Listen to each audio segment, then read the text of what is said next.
Bismillah, Assalamualaikum warahmatullahi wabarakatuh. Alhamdulillah, Alhamdulillahi wassalatu wassalamu ala rasulillah wa ala alihi wa sahbihi wa man tabi'ahum bi ihsani ila yaumiddin. Wala hawla wala quwwata illa billahi amma ba'du. Kaifahalukum santri sekalian kelas 8. Alhamdulillah sudah melaksanakan ujian mid semester ya anak-anak. Insyaallah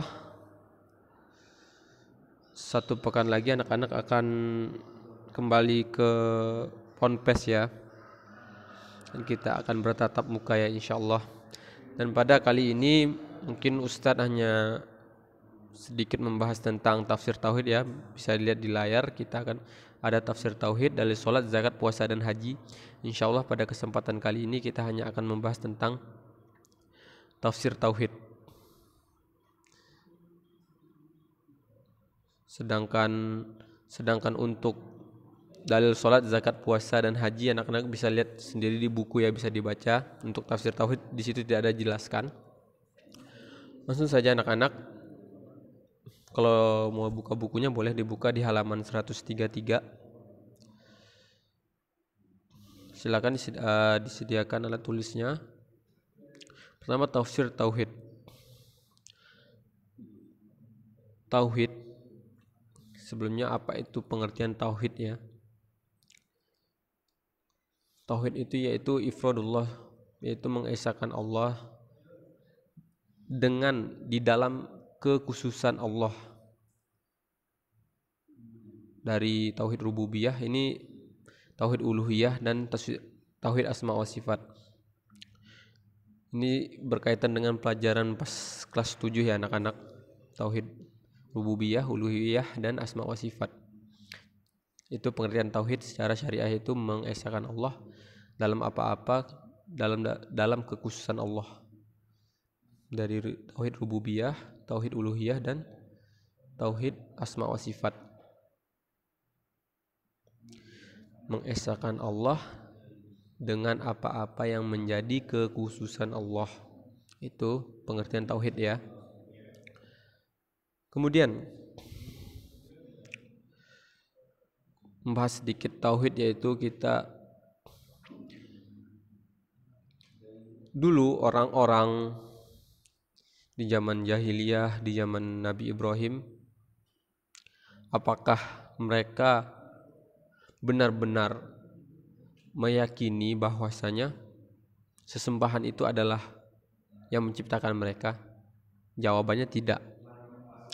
Karena pada zaman Nabi Ibrahim atau zaman sebelumnya, zaman jahiliyah, mereka itu meyakini bahwasanya Allah yang menciptakan, tapi mereka menyekutukan Allah dalam tauhid uluhiyah. Jadi mereka mentauhidkan Allah dalam tauhid rububiyah, tapi menyekutukan Allah dalam tauhid uluhiyah. Maka mereka itu menjadi syirik, jatuh dalam kekafiran. Sebagaimana dalil tentang bahwasanya kaum musyrikin pada zaman Nabi Muhammad maupun di zaman nabi-nabi sebelumnya, Nabi Ibrahim ya, dulu Nabi Ibrahim menghancurkan berhala itu ya. Di dalam surat Al-Luqman ayat 25 ya, surat Luqman ayat 25, apa kata Allah? Wala in sa'altahu man khalaqas samawati wal ard la yaqulunallah ya.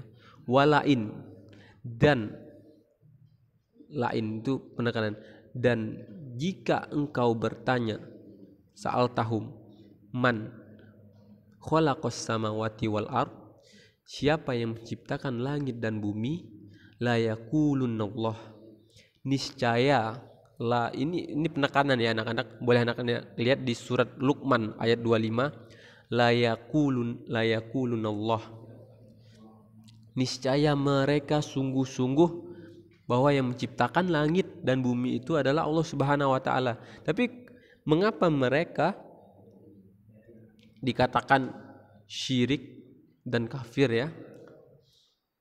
Karena mereka menyekutukan Allah dalam tauhid uluhiyah. Sebagaimana dalilnya juga ada ya. Nabi Ibrahim, ketika Nabi Ibrahim mengatakan kepada kaumnya ya, di surat Asy-Syu'ara ayat 75 sampai 78, Allah mengabadikan perkataan Nabi Ibrahim ya di Al-Qur'an. Qala afara'aitum ma kuntum ta'budun. Boleh dibuka Asy-Syu'ara ayat 75 sampai 78. Qala afara'aitum ma kuntum ta'budun antum wa aba'ukumul aqdamun fa innahum aduwwi li illa rabbil alamin alladzi khalaqani fa huwa yahdin. Jadi qala afara'aitum ma kuntum ta'budun. Qala itu di situ Nabi Ibrahim berkata ya, afara'aitum, apakah kalian enggak memperhatikan, enggak melihat gitu, ma kuntum ta'budun, apa yang kalian sembah? Apakah kalian enggak memperhatikan apa yang kalian sembah? Nabi Ibrahim berkata kepada kaumnya, karena mereka dulu ada menyembah berhala ya. Antum wa abakumul aqdamun, yaitu kamu dan nenek moyang kamu yang dahulu. Maksudnya, apakah kalian tidak memperhatikan apa yang kalian sembah? Kalian dan nenek moyang kamu, maksudnya itu apa yang kalian sembah dan nenek moyang kalian sembah, itu patung. Fa innahum aduwun li, sungguhnya itu adalah aduwun, itu adalah musuhku, illa rabbal alamin, kecuali Rabb semesta alam, alladzi khalaqani fa huwa yahdin, yaitu Rabb yang telah menciptakan aku, maka dialah yang menunjuki aku. Itu surat Asy-Syu'ara, dalil tentang kekafiran orang pada zaman umat pada zaman Nabi Ibrahim. Itu sedikit tentang tafsir tauhid. Jadi orang dulu itu mereka bukan bodoh bahwa meyakini bahwa yang menciptakan itu patung, tapi mereka menjadikan patung itu wasilah untuk mendekatkan diri kepada Allah. Yang ini tidak boleh ya, menjadikan sesuatu sebab yang bukan sebab. Maksudnya apa? Contohnya anak-anak kalau sakit minum obat, pergi ke rumah sakit, klinik atau apotek, bukan pergi ke pasar, karena itu tidak sesuai, menjadikan sebab yang bukan sebab. Contohnya yang menjadikan sebab yang bukan sebab, menganggap sial angka 13, itu tatoyur ya, juga sama. Jadi kalau mereka menyekutukan Allah dalam tauhid uluhiyah, itu sedikit tentang tafsir tauhid. Dan anak-anak sekalian, untuk dalil sholat, puasa dan zakat, haji ya, sholat, zakat, puasa dan haji, insyaallah kita akan menjelaskan di pertemuan, insyaallah kita akan bertatap muka ya pada pertemuan selanjutnya. Mungkin cukup sekian dari Ustadz ya. Bila ada kata-kata yang salah, Ustadz mohon maaf. Kita akhiri dengan doa kafaratul majelis. Subhanakallahumma wa bihamdika asyhadu an la ilaha illa anta astaghfiruka wa atubu ilaik. Assalamualaikum warahmatullahi wabarakatuh.